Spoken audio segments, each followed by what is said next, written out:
only to keep Giannis Antetokounmpo happy because they have a chance this year. Maybe they're not as good as the Knicks or the Cavs, or maybe even the Hawks or the Magic on paper, but maybe. And you have this money on your books for the rest of the decade.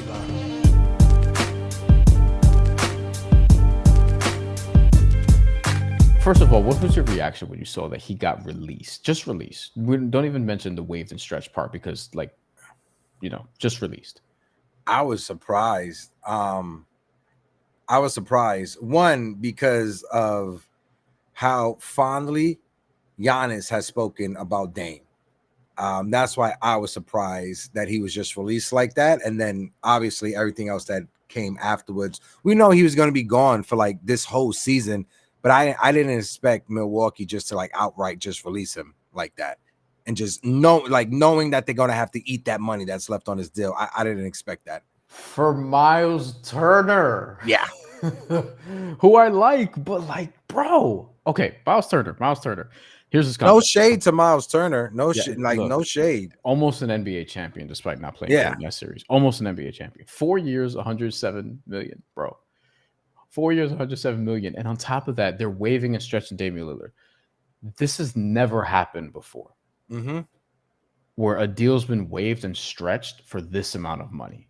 It's never happened before. Nope. You see guys like $8 million get stretched over the course of 3 years. I remember when the Nets traded Andrew Nicholson to the Portland Trailblazers for Allen Crabbe after signing Allen Crabbe to that ridiculous offer sheet the year before. After a year, they were like, we're getting our guy. We're giving you Andrew Nicholson. He was waived and stretched, and the Blazers paid him $2 or $3 million for like a 5-year period, something like that. Whatever. That's nothing. The Bucks are going to pay Damian Lillard in full $113 million over a 5-year period. So north of $22 million per year. That's going to be dead money counting against the salary cap in an era where you almost can't do shit because of the second apron. And you can't afford to have dead money on your books like that. Only to keep Giannis Antetokounmpo happy because they have a chance this year, maybe.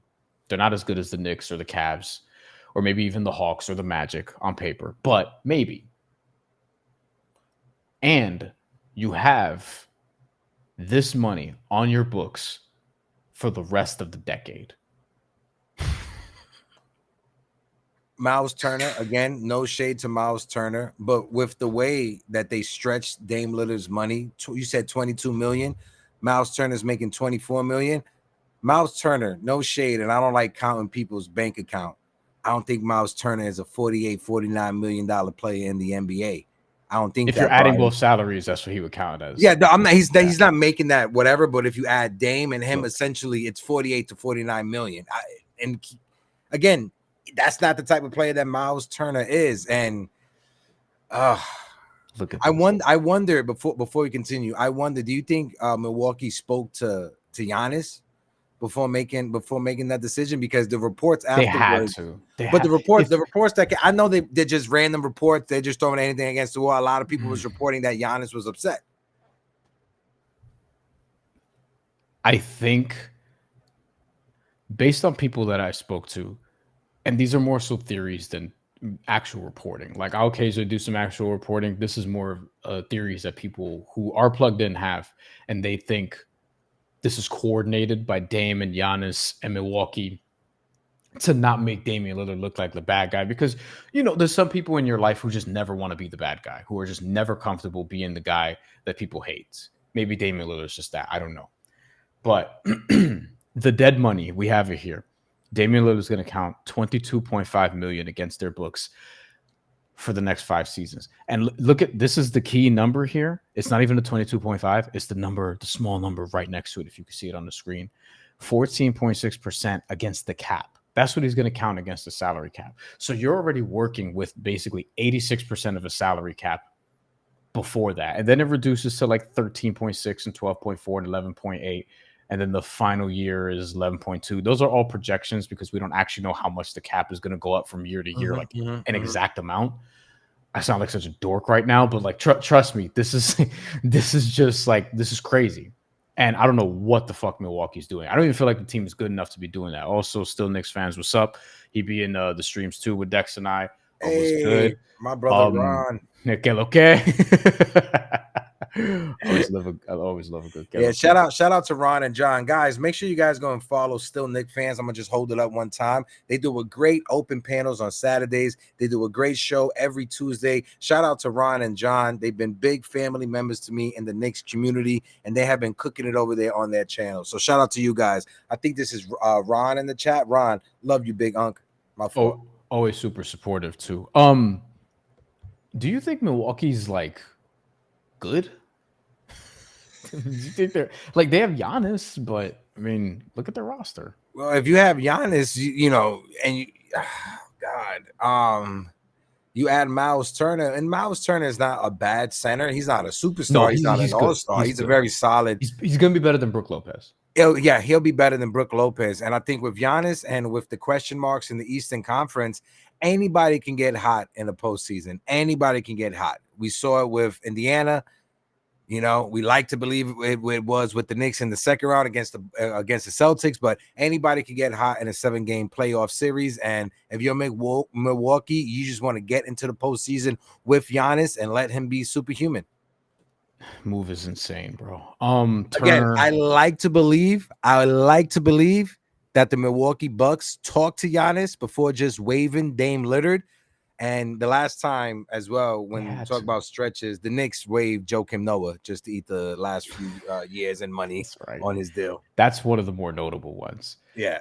Oh my goodness. I don't see it for Milwaukee, but I think they could be good. And I don't think Giannis, I think this puts to bed the Giannis trade rumors for now, but they're going to pop back up in a year or less if they're not any good. And look, they have no first round picks. They're in cap hell right now. Right. That Giannis is going to be good for 1 year. He becomes a free agent. After this year, he becomes a free agent in 2 years. Milwaukee, if they don't make a postseason run this upcoming season, Giannis is going to be knocking on the door asking for a request. My fault, bro. Sorry. You're good. Two years of Giannis, and then he could opt out, which he probably will, to get like one last big max contract. I don't know how his game is going to age. That's the other thing. But, oh, man, that's tough. Like, just looking real quick at the betting odds to win the Eastern Conference, the Knicks and the Cavs are tied. The Knicks were actually ahead of the Cavs. I don't know if it's changed because of Mike Brown, but they were ahead of the Cavs not too long ago. The Magic have really risen up the board. This just gives you an idea of what we're looking at, like maybe what to expect. We'll see. It's not necessarily how betting works, but take it from somebody who works at Action. We use these things as a reference. The Bucks are 8th here, as a matter of fact. It's not to say that they're definitively going to be 8th, but like, I see the case for them not being better than any of the teams ahead. Although I probably would put them ahead of Philly just because I don't trust the health of them. If you could tell me Joel Embiid is going to play 66 games, I'll feel better about the Sixers, but I don't know. And then Paul George is just, he could low-key be washed. So Yeah, folks, we got over 201 people in the building watching us collectively, whether you're on Instagram, Twitter, Facebook, or the lovely Twitch. Click the link in the bio, jump on over to YouTube, hit that like button, hit that subscribe button. We are here breaking down the NBA free agency. It's your guy Hector Beauchamp with Latino Sports, and from Action Network, I got my guy Bryan Fonseca. I just wanted to do that. I know that sound. Where is that from? That's the Big Sean. Yeah, okay. Let's not get flagged, but I appreciate it. No, it's I own it, so we're good. Okay. On the sound on the soundboard app that I use, it's licensed music too. Okay. Yeah, YouTube. Yeah, you know what I'm saying? Yeah, son. No, okay. All right. Pacers 9th. The Heat, the Bulls, this is no man's land right here. Raptors down. I don't know what any of them teams are going to do. Yeah, I don't know. I don't see it with the Bucks, and I think we can move on to other things. I just want to add one more thing when it comes to Dame. If you're Dame Lillard, you sitting lovely right now. One, you're gonna get paid your money either way. You're getting paid your money, and then on top of it, if you sign with a team that has like a mid-level exception left, You choose where you want to go. You could go to a contender and make anywhere from like 10 to 15 million on top of what Milwaukee is paying you. So Dame Lillard, he's saying good. He could either take this year, rehab on his own, wait till next off season to see where the NBA is at after this year and see what the free agent market is looking next year and choose next year where he signs. Or he could sign right now with a team, rehab with them, get paid, and then be back next year. And hopefully that same team is in a position to win next year with him. I would do that. I would rehab with the team. I would sign a 2-year deal, rehab with the team for the first year. If he's able to come back this year, okay. Remember, because he did get hurt pretty early in the playoffs, so like maybe he can do March. He's going to turn 35 in about 2 weeks, and he's a smaller guard. Not Brevin Knight small. God, what an old reference. If you know, you know. Former steals leader and near assist leader Brevin Knight, who was 5'10" and one of my favorite players at one point. Oh, what a dork I am. And then you have just Damian Lillard, like, post Achilles and all these different things. I would sign with the team and then rehab for a year and then play year 2. If I could play year 1, and I think whoever signs him, like if he's a rotation guy at the bare minimum, that's fine.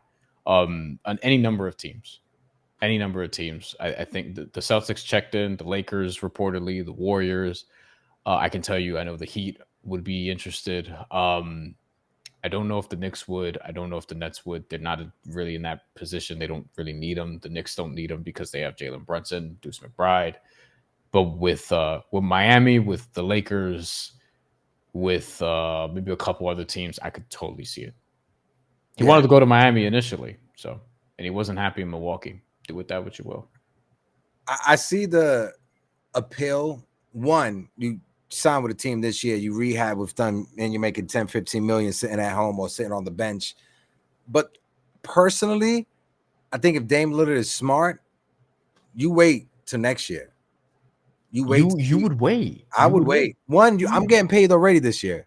I'm getting paid because if I sign with a team, right, and then all of a sudden, next year is not guaranteed. One, your head coach is not guaranteed for next year. Two, the same roster that you sign with, the GM could tell you, yeah, we're going to keep guys or whatever, but if something happens in the season and people get traded away, you never know what happens. So to me, I don't think anything is guaranteed.